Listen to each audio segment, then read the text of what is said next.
Hello दोस्तों, नमस्कार। कैसे हैं आप लोग? आशा करते हैं स्वस्थ होंगे, मस्त होंगे, जहां भी होंगे एकदम पूर्ण तरीके से स्वस्थ होंगे। आइए हम राजेश कुमार आपको लेकर के आए संस्कृत चर्चा पर। आज हम हमारी पिछली कक्षाओं में आपने देखा होगा प्रत्याहार, स्वर, व्यंजन का निर्माण कैसे होता है, कितने स्वर कितने व्यंजन होते हैं। तो आज उन सबको पीछे छोड़ करके हम ले चलते हैं आपको संधि की ओर। कहाँ चलेंगे लेकर के? संधि की ओर। तो सबसे पहले हम जान लेंगे कि संधि क्या है। संधि क्या है? संधि किसे कहते हैं, कैसे होती है, ये जब तक बताएंगे तब तक आप लोग जानेंगे नहीं। बहुत आसान शब्दों में जाने कि संधि, संधि माने होता है जोड़, संधि माने होता है मिलाप। संधि माने मिलाप, जोड़, मेल। एक प्रकार से हम कह सकते हैं कि संधि क्या? संधि का अर्थ होता है मेल। क्या? मेल, मिलाप, ऐसे बोल सकते हो साधारण शब्दों में, मिलाप। दो सार्थक वर्णों के मेल को क्या कहा जाता है? संधि कहते हैं। दो सार्थक वर्णों के मेल को संधि कहते हैं। ऐसे भी कह सकते हैं कि दो सार्थक शब्दों के मेल को क्या कहते हैं? संधि भी कहते हैं। ऐसे भी हो सकता है। तो कुल मिलाकर के हमको जानना है कि संधि किसे कहते हैं। संधि का मतलब होता है जोड़ना। ठीक, जैसे हम लोग क्या करते हैं, 2 धन 2 बराबर क्या हो गया? 4। संधि कर दिए ना, इसको दोनों को जोड़ दिए, 2000 तक इसका दोनों का क्या है? जोड़ दिए, सही हो गया। अब इसको जाने दीजिए। अब हम आप देखेंगे कि संधि कितने प्रकार की, संधि कितने प्रकार की होती है। अब संधि 3 प्रकार से होगी। कितने प्रकार से? 3 प्रकार से।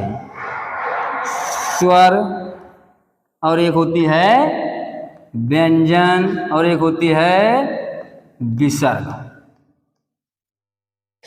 स्वर, व्यंजन, विसर्ग। संधि 3 प्रकार से होती है, स्वर और व्यंजन और विसर्ग। स्वर संधि को हम जान लेंगे आज कि हल संधि, सॉरी, अच संधि भी कहते हैं, अच कहते हैं। व्यंजन को हल कहते हैं, विसर्ग को विसर्ग ही कहते हैं। क्या जानते ही हो, तो कोई मतलब है नहीं बताना आपको। अच्छा, स्वर को पेपर में आता है कि स्वर को अच संधि क्यों कहा जाता है। स्वर को अच संधि क्यों कहा जाता है? तो आप ऐसे जान लीजिए बेसिकली कि अच में क्या होता है। प्रत्याहार पिछले में जाएंगे, आप देखेंगे तो अच एक प्रत्याहार है। अच के अंतर्गत समस्त स्वर आते हैं। जिस संधि में स्वरों का मेल होगा वो कौन संधि होगी? स्वर संधि होगी। जायज़ सी बात है। व्यंजन संधि आएगी, व्यंजन संधि। अब व्यंजन संधि को हल संधि क्यों कहते हैं, या हल संधि को व्यंजन क्यों कहते हैं? क्योंकि देखिए, हैवरट के हा से लेकर, अगर प्रत्याहार में जाएंगे भी तो क्या बोलते हैं, मैसर सूत्र में जाएंगे तो हैवरट के हा से लेकर के हल के ला तक समस्त क्या आते हैं? व्यंजन आते हैं ना, व्यंजन वर्ण आते हैं ना। तो जिस संधि में व्यंजन वर्णों का मेल होगा वो कौन संधि होगी? व्यंजन संधि होगी। और क्या है? विसर्ग संधि है। इसको तो आप जानते हो कि जिस संधि में केवल विसर्गों का मेल होगा वो सब क्या होगी? विसर्ग संधि होगी। तो स्वर माने जानते हो आप, जिस संधि में स्वर संधि का बोलते हैं, केवल स्वरों का मेल हो उसे स्वर संधि कहते हैं। व्यंजन में जिसमें केवल व्यंजनों का मेल हो उसे क्या कहते हैं? व्यंजन संधि कहते हैं। जिसमें विसर्ग का मेल हो विसर्ग संधि। तो अब जानते हैं कि कौन संधि कितने प्रकार की होगी। सबसे पहले हम जानेंगे स्वर को। किसको जानेंगे? स्वर को। तो अब हमको पढ़ना है आपको स्वर संधि। कौन सी संधि? स्वर संधि। स्वर संधि, स्वर संधि। स्वर में आती है, सबसे पहले लिख देते हैं हम दीर्घ संधि, गुण संधि। कौन संधि? गुण संधि। यण संधि, यण संधि। वृद्धि संधि, आयाद संधि, आयाद, दीर्घ गुण यण वृद्धि आयाद। 1 2 3 4 5। एक प्रकार से ऐसे भी कह सकते हो कि स्वर संधि 5 प्रकार से होती है, दीर्घ संधि, गुण संधि, यण संधि, वृत्त संधि, आया संधि। इतना जान गए। आगे देखो, जानना कुछ नहीं, बिल्कुल बहुत आसान है। दीर्घ, गुण, यण, वृद्धि, आयाति किसकी है? ये स्वर संधि की है। अब हमको आपको देखना है कि स्वर संधि में दीर्घ संधि किसे कहते हैं या क्या है। स्वर संधि में दीर्घ संधि कैसे होती है, कैसा इसका निर्माण होता है, इतना ही जानना है बस आपको। तो देखिए, दीर्घ संधि क्या? दीर्घ संधि सबका एक फार्मूला होता है, हर चीज का एक फार्मूला होता है, चाहे वो दवाई हो, चाहे वो मतलब पृथ्वी पर जो कुछ बने सब फार्मूले से बने। जानते हो, हम तो संस्कृत के अध्यापक है, ज्यादा कुछ जानते नहीं। दीर्घ संधि, दीर्घ माने होता है बड़ा, संधि माने मेल। तो सबसे पहले इसका सूत्र जान लेते हैं। आकाह सवर्णे सवर्णे दीर्घ, आकाह सवर्णे दीर्घ, इतना ही आपको जानना है। आकाह सवर्णे दीर्घ बहुत सिंपल तरीका है मित्रों, बच्चों। दीर्घ संधि नाम है, दीर्घ संधि सूत्र है आकाह सवर्णे दीर्घ।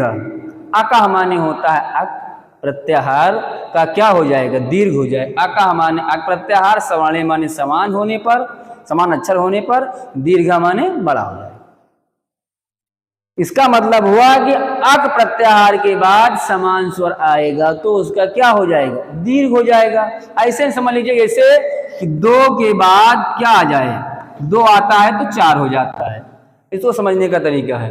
लेकिन हमको आपको पढ़ना है दीर्घ संधि। सूत्र है आकाह सवर्णे दीर्घ।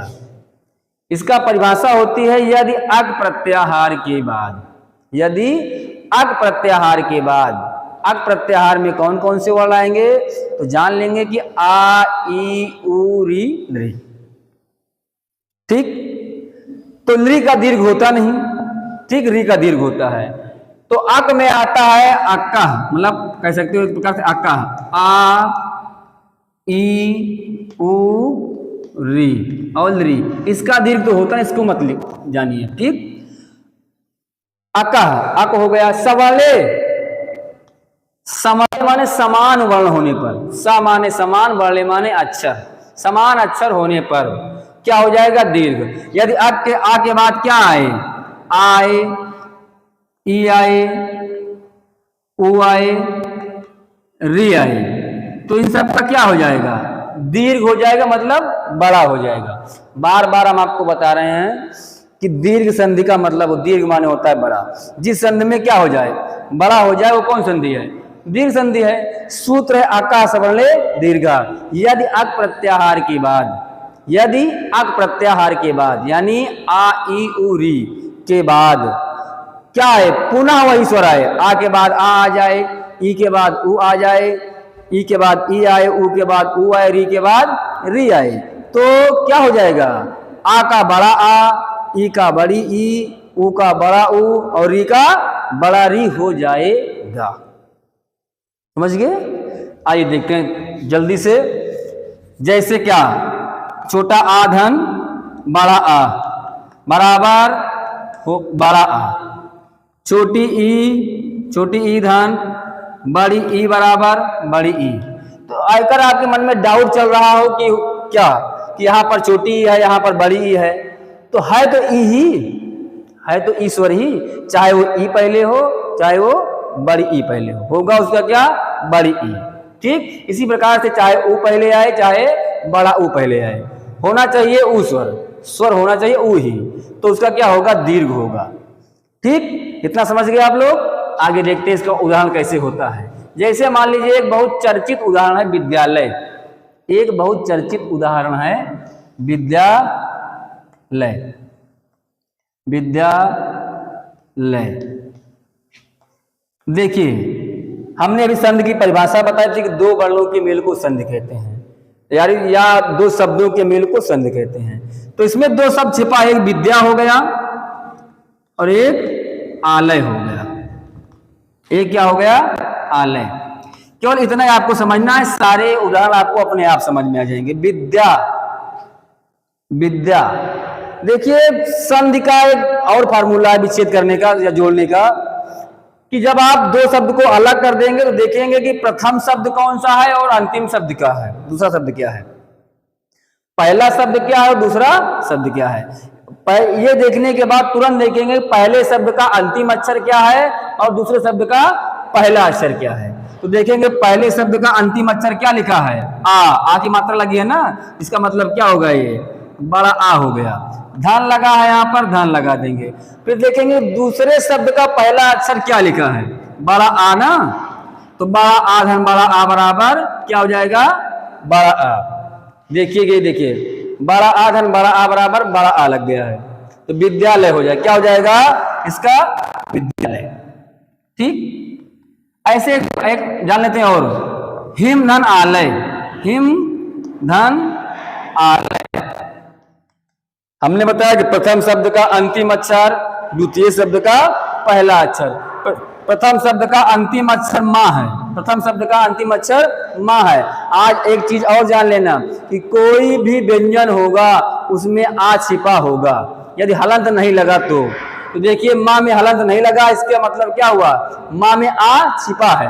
हिम बोलिए, हिम, हिम, माँ में आ छिपा है, तो माँ का हम आ अलग कर लेंगे। ठीक, और ये देखिए प्रथम शब्द का अंतिम अक्षर आ हो गया और द्वितीय शब्द का पहला अक्षर बड़ा आ हो गया, तो बड़ा आ छोटा आ मिला करके क्या हो जाएगा, बड़ा आ। तो इसका क्या होगा, हिमालय। ठीक, अब ये कहेंगे कि माँ में तो आ अंतिम अक्षर है, ये नहीं आ। हमने आपको बताया कि कोई भी स्वर होगा, सॉरी, कि कोई भी व्यंजन होगा बिना आ की सहायता से वो बोला नहीं जाएगा। तो आज केवल जानेंगे हम आ के उदाहरण, कल जानेंगे बाकी के उदाहरण। बड़ा होते हुए बहुत